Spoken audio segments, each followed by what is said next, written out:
Na cestah sem ter tja sigurno srečate kakšnega Clio ali pa Megana z oznako RS, torej Renault Sport. In tisti, ki ste včasih spremljali rally, dobro veste, da je bil nekoč Renault zelo aktiven. Morda pa bom koga presenetil, če vam povem, da je njihovo športno udejstvovanje še bistveno daljše in bistveno bolj bogato.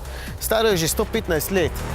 Prvo dirko so namreč odpeljali že leta 1902 in potem v 20. in 30. letih prejšnjega stoletja postavljali številne hitrostne rekorde, le malo zatem pa začeli serijo Nerva.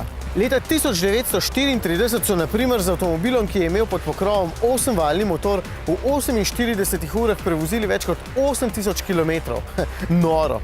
Tudi v 50-ih so bili aktivni, ampak če se preselim malo naprej, leta 1976 so ustanovili znamko Renault Sport, 2 leti zatem pa z modelom A442B že zmagali v Le Manu. Če bi želel našteti vse njihove zmage, bi bil ta prispevek daljši kot celotna oddaja.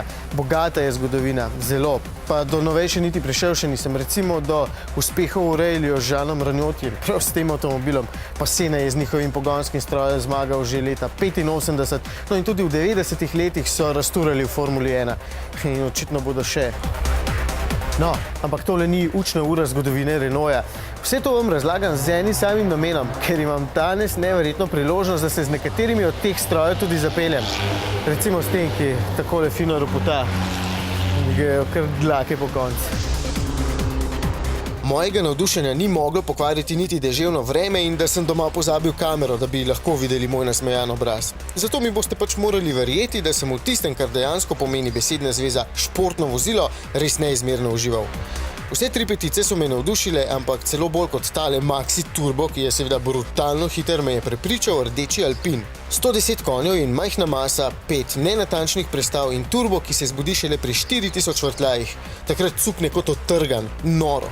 Ali pa totalno nasprotje, 4 CV sedeži, ki so se jih očitno sposodili pri vrtni garnituri, stopalke pa namenili sredini vozila. Si pa ne predstavljam poslušati takšnega motornega trušča na 2000 km dolgi poti, zato so bili takratni dirkači res pravi mojstri. Mojster pa je še vedno Jean Ranjot, kljub temu, da je star že 70 let. Takole je drvel mimo nas in tistega betonskega zidu ter izvajal piruete. Takšne, ki so njegova specialiteta že desetletja, a je vseeno fantastično, da jih obvlada še pri tej starosti. In s takšnim avtomobilom. Zdaj veste, zakaj obožujemo prave športne avtomobile.